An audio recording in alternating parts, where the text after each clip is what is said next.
Hello, everybody, and welcome to your favorite. We're talking about your favorite show as far as wrestling and racing. And of course, we call it Wrestling and Racing.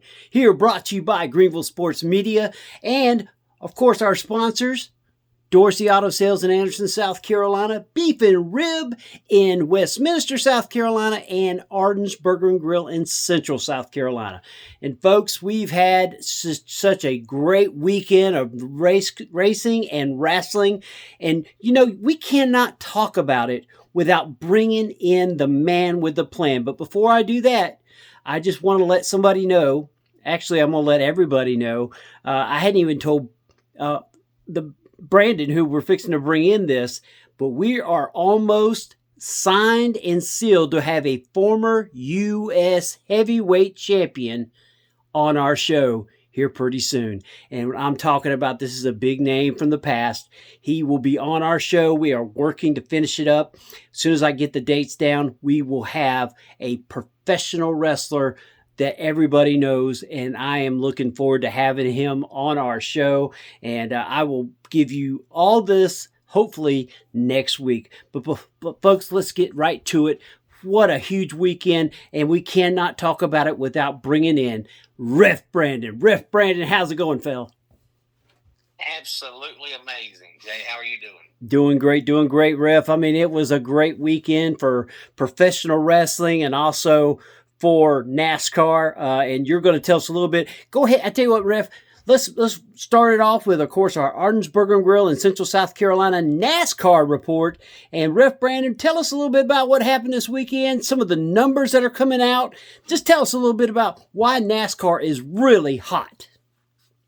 Well, this past Sunday we had the Pennzoil 400 presented by Jiffy Lube from Las Vegas Motor Speedway, and Denny Hamlin came home with the win, his 61st career win. He's top 10 all time in wins in NASCAR Cup Series history.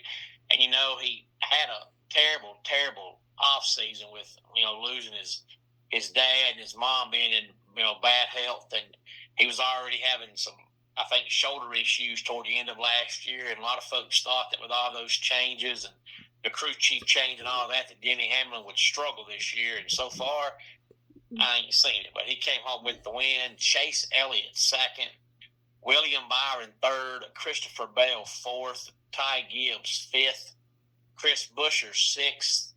Then we had Kyle Larson, Chase Briscoe, Bubba Wallace, and Brad Keselowski rounding out the top 10. Now, this upcoming Sunday, we're going to have the Goodyear 400 from Darlington Raceway. That'll be at 3 o'clock Eastern Time Sunday afternoon. And I heard this past Friday that the TV ratings for the Phoenix race the week before was almost 4 million.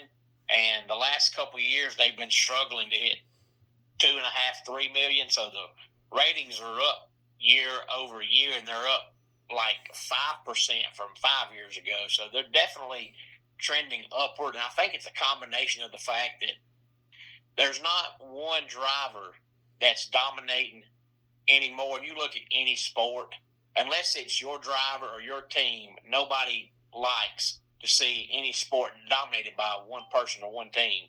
And since NASCAR has started the playoff format, there has not been one driver win back-to-back championships. Now, there's been drivers win more than one, but never in a row. And gone are the days of drivers winning, championships in a row, and gone are the days when drivers are going to be winning 8, 9, 10 races per year because the field is so equaled out now. And I think that, combined with the fact that you brought back the manufacturer's battle, you actually now have Fords and Chevys and Toyotas, and not just symbols on the car, but you can look and tell the difference in the cars now, and you couldn't for years. And I think the fact that they brought back North Wilkesboro, they brought back Rockingham, it shows NASCAR is trying to go back to their roots. So I think all those things combined is what's helping the sport grow. But I'm excited about it and happy for it, because for years all I heard was people complain about NASCAR's dying, NASCAR's dying. I tried to tell everybody NASCAR's not going away, but I think now we have proof that NASCAR's not going away. I agree with you, Ref. And one thing I was looking at all the rankings is some of these new guys are up higher than guys that's been there for a while, and they're in better rides. I mean, number 48. I mean, Bowman is just almost dead last in all of these. I mean, there's only 38 cars. I mean, I know Jimmy Johnson's ran a race and stuff like that, but they don't count him. We're talking about the drivers that's racing every week, and Bowman in the 48 car is almost dead last. Yeah, there was a lot of people that thought that this would be his last year driving that car because he's by far been the worst of the Hendrick organization.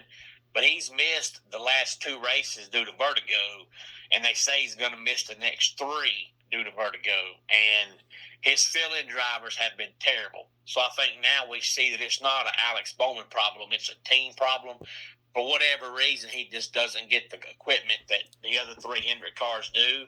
So I think you might see a crew chief change in that car. But I honestly think that this vertigo is helping Alex Bowman because now we're seeing that, yeah, the car's struggling, but it might not be a driver issue. It might be a team issue. I mean, he was dead last before he got, sick. But, that team's just struggling for some reason. I agree with you. And lots of movement in the NASCAR garage for sure. All right, Ref, well, let's go straight to what we want to talk about this week. We're talking about AEW Revolution brought to you in Los Angeles. And I just want to say in the media scrum, several people brought up to Tony Khan, why do they not go to SoFi? Why is it the Kryptonite Center? And, Tony Khan actually said, you know what? If y'all would support it, I'm there. I'll do it. I'd put it in SoFi in a heartbeat. So we might see AEW, which has already been fussed about in the past about not be doing enough shows out west, doing more shows out west, as they are starting to gain a lot of traction with fans out there. Yeah, they are, and I'm glad, that they are. But it was kind of odd that they did go to the same building for that same pay-per-view, 2 straight years. It was called the Staples Center for years. The name has changed, but it's the same building. But, yep. And it's strange that L.A. has all those different coliseums to go to, and they chose the same one, 2 straight years. Well, we all know, kind of like with WWE having the Madison Square Garden under their thumb, not allowing AEW in there, so AEW has to go to New Jersey to where the not the Knicks, the other team, the New Jersey team plays. So there's always politics behind some of these buildings, but I think it's smart. Why not put all in at SoFi Stadium? I mean, it's big enough. WWE's done it there 2 years in a row, so why not AEW go to SoFi? But let's go straight to it. We're just going to quickly go through the before-hour matches. The whole AJ Boom and the Rizzler stuff. They beat the Infantry. It's not really much we want to talk about in that particular one. Yes, Wayne Brady was at ringside. But anyway, let's just get past that one. Then Willow Nightingale, who wrestled in 2 matches tonight, would take on her opponent, who will also be fighting her in a match later on. And she wins and keeps her TBS championship. And she, of course, beat Cross. All right, Ref, let's go straight to it. The first match is the 21-man Blackjack Battle Royal for the AEW National Championship. Scorpio Sky makes a return. The Don Callis family was in this. Ace Austin, the Bang Bang Gang. Jurassic Express's Jack Perry. Now, Luchasaurus wasn't in there. He's still out injured. But he brought Jack in a bus, a short bus at that, that has been Jurassic Park decked out. And apparently Jack said in the media scrum that he's paid over $500,000 for this bus to be set up with a horn that they had to actually kill the noise thing because it was blowing the ears off because it was a train horn. So anyway, Ricochet, the Gates of Agony, all those people were in this 21-man battle royal. And Ref Brandon, it was a great, for a battle royal, this one was very well done. Jack Perry is your new national heavyweight champion. Your thoughts, Ref, and what kind of grade did you give? Well, first, let me say at your last comment about Willow Nightingale wrestling twice, the more she's on TV, I think the better it is for the TV product. But if she wrestles 10 times, that's great for TV product. But oh, mercy. You know, you're right as far as, you know, the battle royal goes. We talk about all the time with the Royal Rumble. You know, those kind of matches are hard because, you know, when you've got 12, 15 guys in the ring at one time, there really ain't a whole lot that you can do to make it a great wrestling match because you can't wrestle when the ring is full of people. So, you know, you're never going to have a perfect battle royal. You just can't do it. But, you know, for what they did, I'd say it was an A. I agree. And how about that move the Commander made where he went from one side of the ring on the top rope, walked all the way across, and did a monkey flip, a 2.5 gainer onto the guys on the outside. Yeah, and you talked about Scorpio Sky a while ago. You know, we always talk about Wardlow.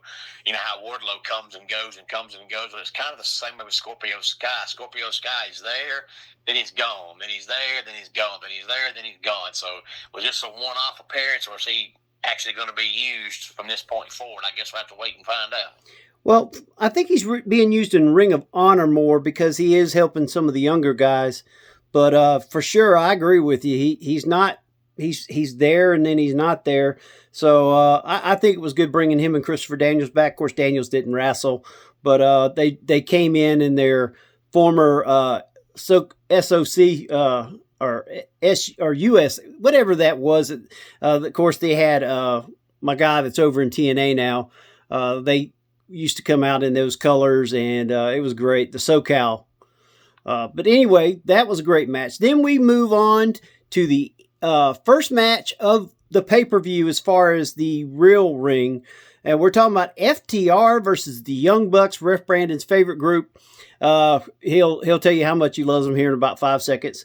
I had picked FTR because I figured the Young Bucks was not going to win this match. I figured if they did, it would be by disqualification, something to that aspect.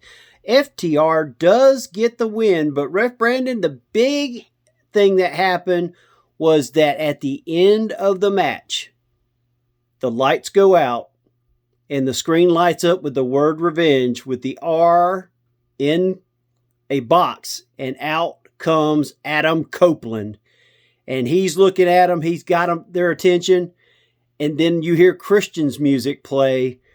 Out comes Christian, but not from the rampway, but from behind. He ends up spraying some kind of stuff in FTR's eyes, one of the guys' eyes, and then next thing you know, he does his unprettier on the other one, and then they take Stokely halfway, and they put one on him, unprettier on him, as Copeland spears the other guy from FTR, and we have the return of Copeland and Christian, it's, if you look at their new shirts that they got out, it's Cage and Copeland.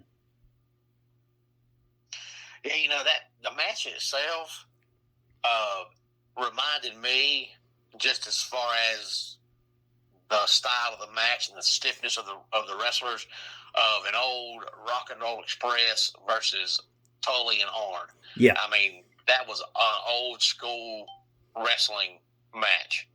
I agree with you. I was about to say that Midnight Express, Rock and Roll Express, but actually I think the Tully and Arn one actually makes a little bit better sense.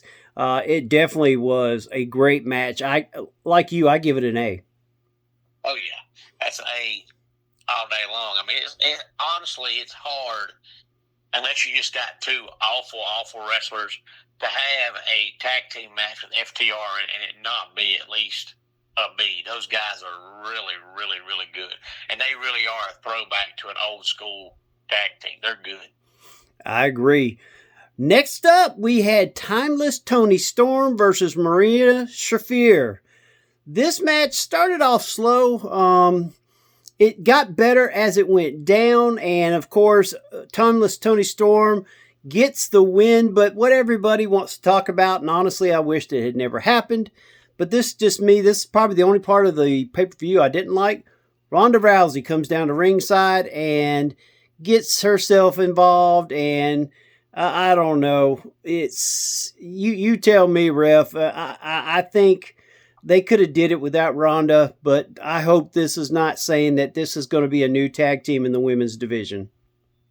Yeah, I'm glad you said that, Jay, because I did a video on my YouTube channel about this, I believe, yesterday, and I talked about there was only two negative things that I thought happened at the pay-per-view, and one of them was this, and the other one I'll talk about when we get to the match. But, you know, I've never been a Ronda Rousey fan. I don't understand the love behind her, the infatuation. She doesn't carry the fighting name value like a Brock Lesnar did. She just doesn't. And she went to WWE and wrestled 10 matches and was already complaining about, you know, the worker rate and how much they got to work and travel and all that. And then she takes time off to have a baby, and she's basically spent the better part of 2 years trashing wrestling, talking about how bad wrestling is, and then you want to go and sign her. That just doesn't make sense to me. And Tony Khan wants CM Punk gone because he thinks CM Punk's a hothead. Well, CM Punk is calm compared to Ronda Rousey. I just do not understand it. I think it's pointless and it's useless. And like I was saying, this particular match, as much as I love Tony Storm, and Marina Shafir is really becoming a better wrestler, it just was not an A match. I gave this a B minus, C plus. I mean, this is the only match that really didn't. I mean, I don't count 0 Hour. I'm talking about as far as the actual pay-per-view. Yeah, and it's odd because we know Tony Storm's a great wrestler, and Marina's not bad, but that match just didn't. It just didn't have it. I don't know what it's missing, but it just didn't flow. Well, something else a lot of people brought up is the timing of the production. Because once again, there was two things that was brought up in the pay-per-view that, and even was brought up to Tony Khan, was you missed where Christian sprayed FTR's face with the mist or whatever it was. And then they missed the whole Ronda Rousey thing. Maybe they was deliberately trying to do that. It just seemed off. You know, the timing of everything that they did in this particular match. It was like they had not practiced enough together or something to that aspect. And you know that isn't the truth because Moxley has said several times Shafir has really been working hard with Storm to better her game and to get her overall, you know, character better than what it has been. Yeah, and you know, Tony Storm had been, you know, having, you know, consistently great matches now for almost a year until that match on Sunday. Yep, I agree. Well, all right, now we go to Jon Moxley, the champion, versus Kensuke Takeshita in a no time limit AEW Continental Championship match. This match was really good. I enjoyed it. I gave it a 9 out of 10. It was an A, not an A plus. There was some missed spots, but I really loved this match. And I think what most people will talk about after the fact that Jon Moxley won is the fact that at the end, Will Ospreay is back. That's right, Will Ospreay. He's back, ref, and Weapon X is ready to show why everybody should be getting ready for All In Wimbledon. Yeah, he's back, but I just hope that he didn't try to come back too soon and he's not, you know, fully healthy. But he definitely was back Sunday. Well, from what I'm understanding, he's not going to be in ring full time until after All In. They're just bringing him back in pieces. So I think if he's going to do anything, it'll probably be something to the aspect of, you know, making a run in or doing a promo. I don't see him doing any other matches until they give him the full 100%. Though he did some crazy stuff out there before Mox got out of there, but I think it's still going to be one of those things where they're holding him back. I hope so. I'd rather put it off and be safe than push it and be sorry and hurt him long term. Yep, I agree. All right, then we go to, of course, Ref Brandon's favorite lady, the AEW Women's World Tag Team Championship, Babes of Wrath versus Megan Bayne and Lena Cross. And in this match, we have new AEW Women's World Tag Team Champions, Megan Bayne and Lena Cross, defeat the Babes of Wrath. And this match, honestly, was way too quick. I gave it a B. Not as bad as the previous match that we saw, but this one could have been a little bit better. Yeah, it was almost like they felt like since they had, Willow and Lena on the pre-show that they had to have this tag team match, and then just did no producing, no thought, just put them out there for a match. And that's basically what you got was a quick match. Yeah, and I had no problem with Bayne and Cross winning the championship. I actually picked them to win that one, but at the same time, just the way it happened, it almost was like a slap in the face to Willow and Harley. That was just my thoughts on it. Yeah. All right, folks. Now we get to the main event matches as we get towards the end. We get to Swerve Strickland versus Brody King. This match had just about everything. Brody King was awesome in this match. I think they really did him a big service by putting him in this match with Swerve. It also gave Swerve a great match for the simple fact it showed him against one of the bigger guys that can actually move and do different things. And they just put on a great match. I gave it a 9 out of 10. And Swerve Strickland gets the win. But that wasn't what everybody was talking about, folks. As we have seen, there was a lot of different things that happened. There's some run-ins in these matches. And this one, Kenny Omega, who's been injured, comes out. I don't know if it made sense bringing him out at this particular point, but here it came anyway.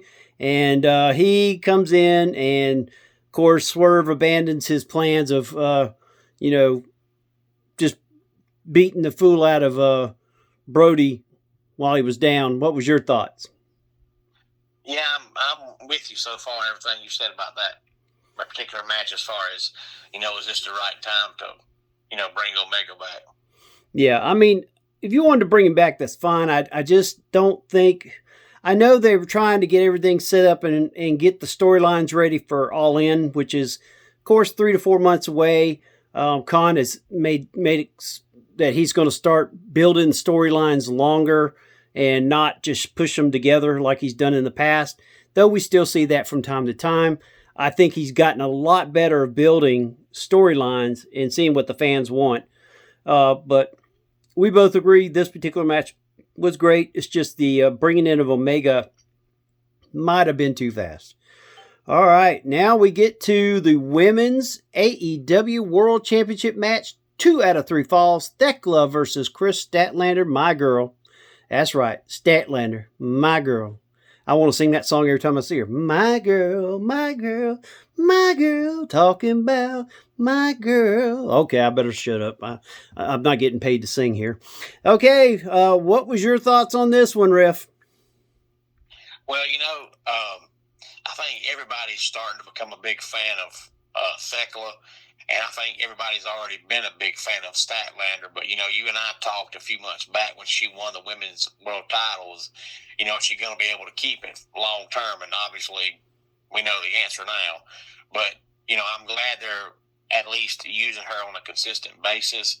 But I think of the 3 women's matches on the main card, this was definitely the best one. Yes, I agree with you.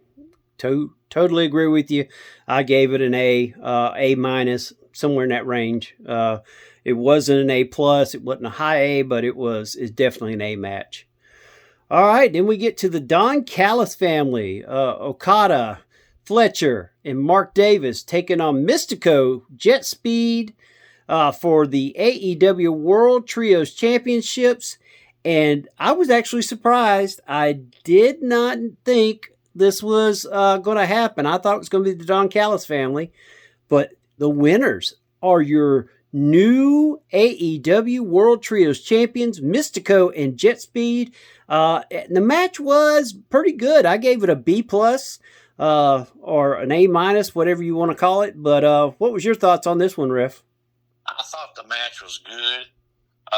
The only thing I really didn't care for was basically taking guys and just putting the guys together and giving them trios championships. Those guys haven't been teaming up, for a long time. They're not a team. They're not a faction.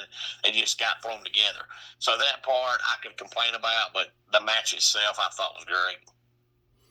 That's what I think. So, and now we get to a guy that's gaining a lot of fans. Andrade El Idolo versus Bandito. And, of course, the crowd is chanting, "Take your pants off," which I think is hilarious. I don't understand this whole thing, about him removing his pants. But anyway, he does a selfie with women at ringside. And Bandito, of course, now's gotten into the act himself. But this match was really good. These two worked very well together. I think it was great to put these two in a match. I mean, it was kind of rushed, but at the same time, they performed at a high level. I gave it an A+. I think both of these guys had worked together at some time before because they were on as far as their moves. Yeah, Andrade's always been a fantastic wrestler. The problem he's always had is he just has the charisma of a door. I mean, just nothing about him gets your attention, as far as his look, his music, anything. But in ring, he's always been a phenomenal wrestler. It's just he's boring. Yeah. But this match was great. Well, they're trying to get him out of that boring stage with this women thing. I think they're trying to make him like Ravishing Rick Rude. I mean, when I see what they're doing, that's the feel I'm getting, is they're trying to make a new Rick Rude. Well, there'll never be another Ravishing Rick Rude, but they can try. Yep. Well, we both agree on that. All right. Now we get to a match that I don't know why it was so late in the evening, unless it was just thrown in there and because they thought maybe they might not even get to put it in there. A Tornado Trios match. Roderick Strong, Orange Cassidy, and Darby Allin versus the Dogs. This match I gave it a B. I did not give it an A. And I know what people are saying. Well, how can you say this pay-per-view is so awesome when you've got so many Bs? Well, folks, the A's just made the pay-per-view everything that it should have been. You can't expect every match to be perfect. And there's definitely some things that Tony Khan needs to work on. But this match, I gave it a B. That's what I give it. Some people gave it a C. But I think it was good enough to be a B. Just because of the guys that was in it. They did a very good job considering, like Brandon said, they were just kind of thrown in together. Other than the Dogs, they've been together. But Cassidy, Strong, and Allin, we didn't even know if Strong was going to turn on them or not. But what was your thoughts on this one, Riff? Yeah, I can see the complaints as far as, you had just had a 6-man tag team match. You don't need 2 6-man tag team matches let alone on the same card, but 2 in 30-minute time. But the match was good for what it was. But I think what made Sunday so good was outside of the match we're talking about now. AEW always has a history of having 3-4 matches on pay-per-views that just serve no purpose. They're just there. This match we're talking about now was really the only match on Sunday that I felt like just served no purpose. Every other match, even though the match itself may not have been an A+ all night long, each match served a purpose. Each match looks like it's building towards, future storylines. Where in the past, yeah, the matches were good, but sometimes you scratched your head and thought, well, where's this going? Where's this going?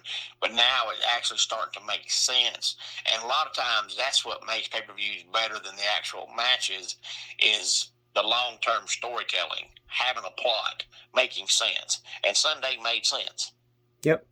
And something that came out of this also in the scrub was one of the Dogs came out. I'm trying to remember which one it was. Kid came out and he has demanded a coffin match versus Darby Allin on Wednesday Night Dynamite. So that's going to, you already got another coffin match. It seems like Darby Allin's doing these once a month or every other month, which might kill his, because he's 0 for 2 in the last two.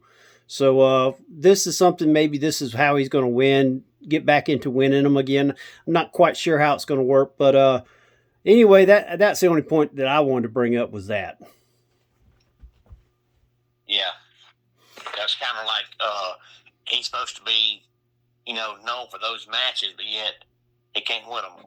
Yeah, the last two, I mean, he was undefeated for a while, and then he lost the last two. So he's kind of going down. So either they're going to give it to him, or if they make him lose again, that just I just get rid of that coffin match altogether.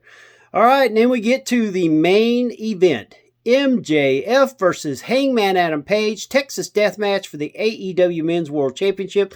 This was an A+ match, folks. If you ever wanted a true Texas Death Match, this was it. Anything and everything was used, brought out. Blood on the camera lenses. I mean, you name it, it happened.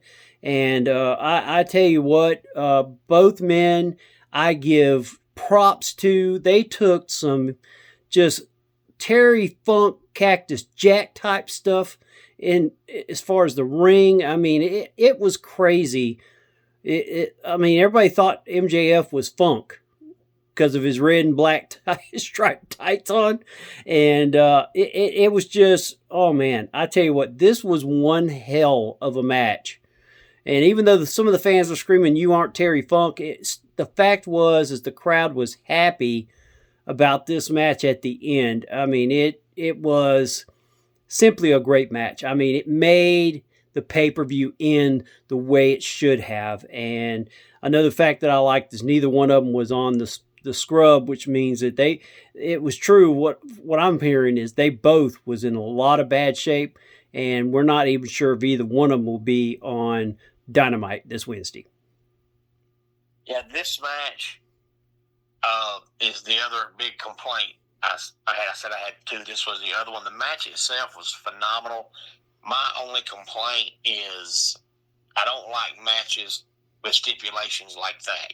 Cody Rhodes had one years ago, and then Cody Rhodes later came out and said, "I realized I made a mistake and I've done all I could do."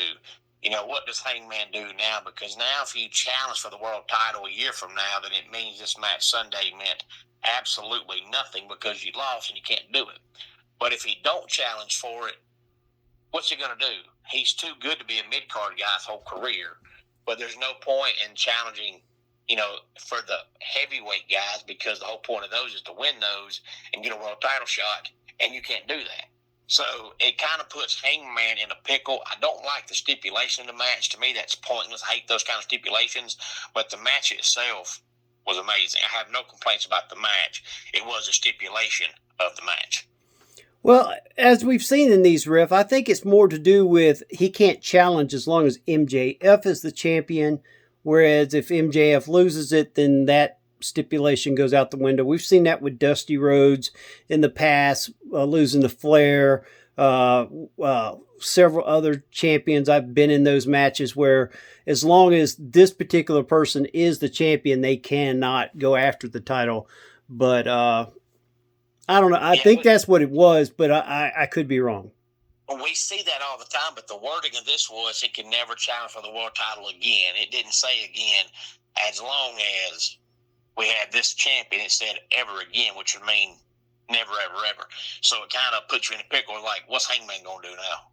But the stipulation was awful, if that's a true stipulation, but the match itself was phenomenal. And honestly, when I heard the stipulation was that, my first thought was, well, Hangman wins this match. Hangman's not going to wrestle 10 more years and never challenge for the world title again. Hangman's got to win.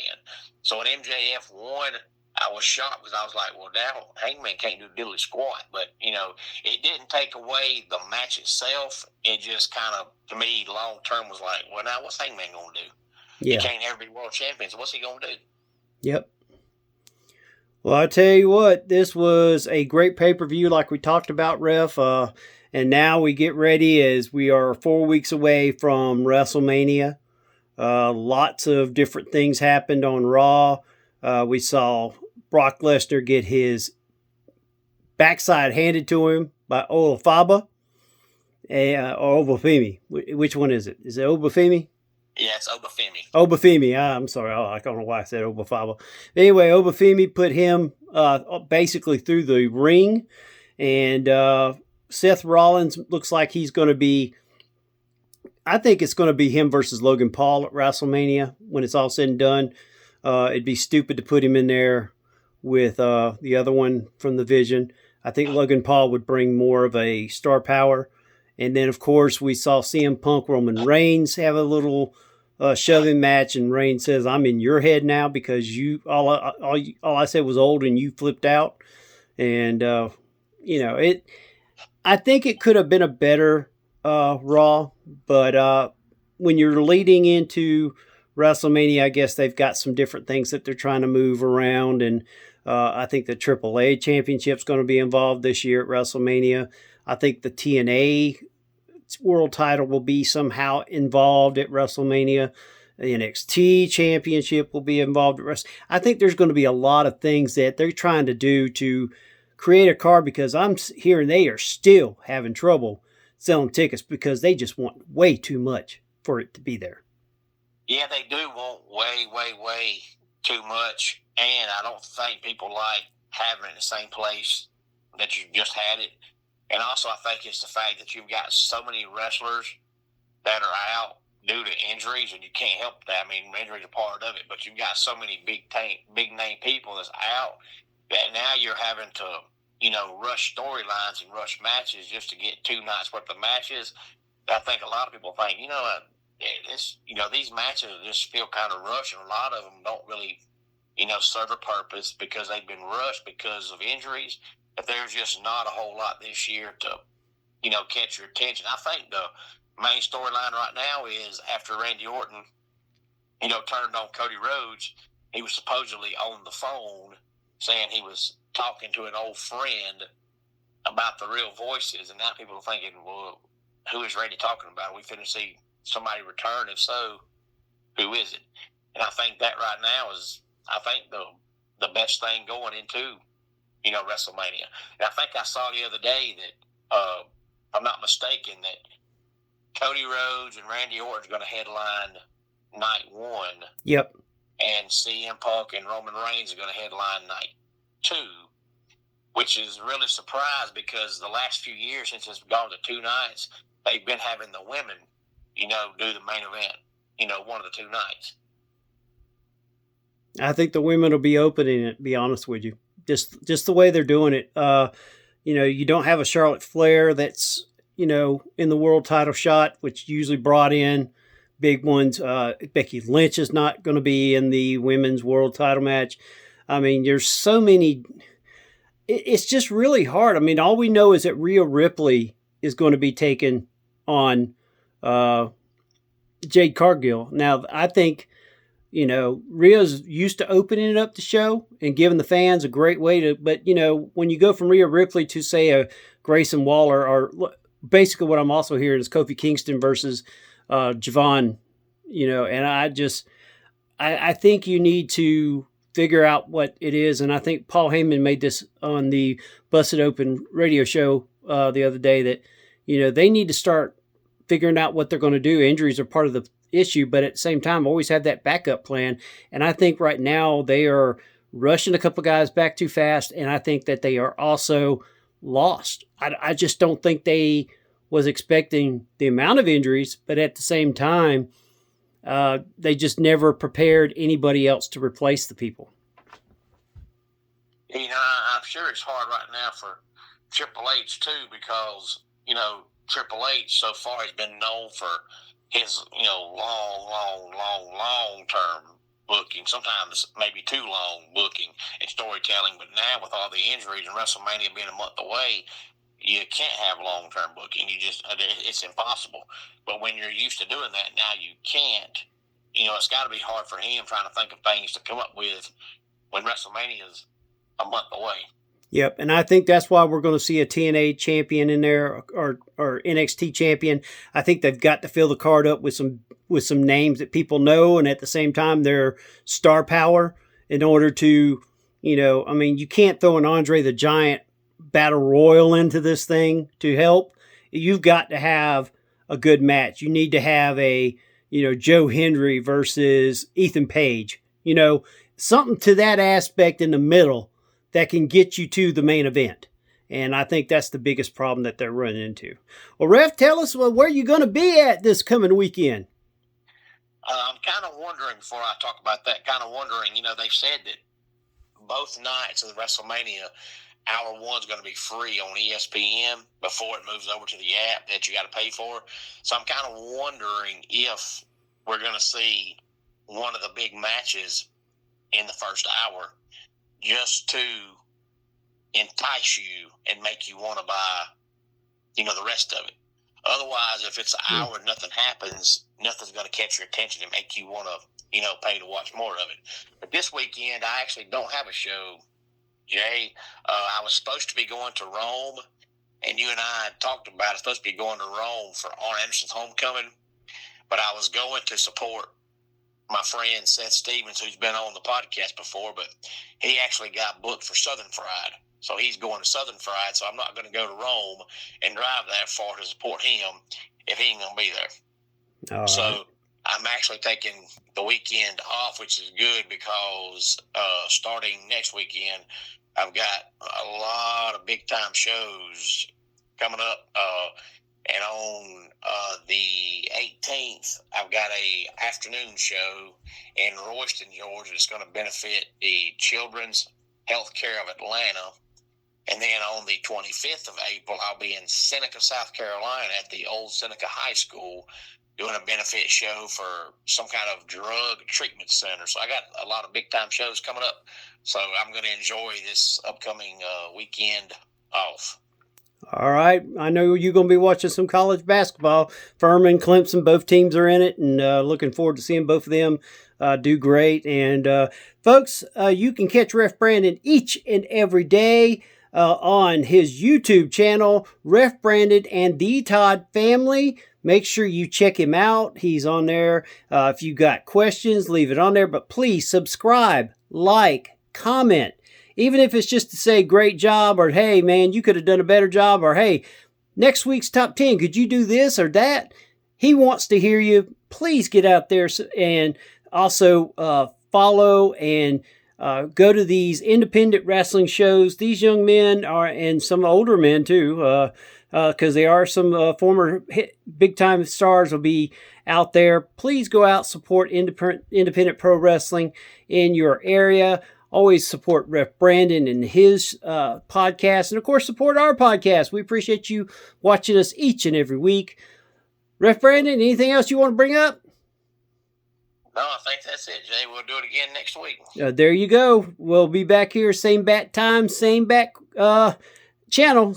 Folks, this has been Rasslin and Racin, brought to you by Dorsey Auto Sales in Anderson, South Carolina, Beef and Rib in Westminster, South Carolina, and Ardensburg Grill in Central South Carolina. Thanks for listening. See you next week.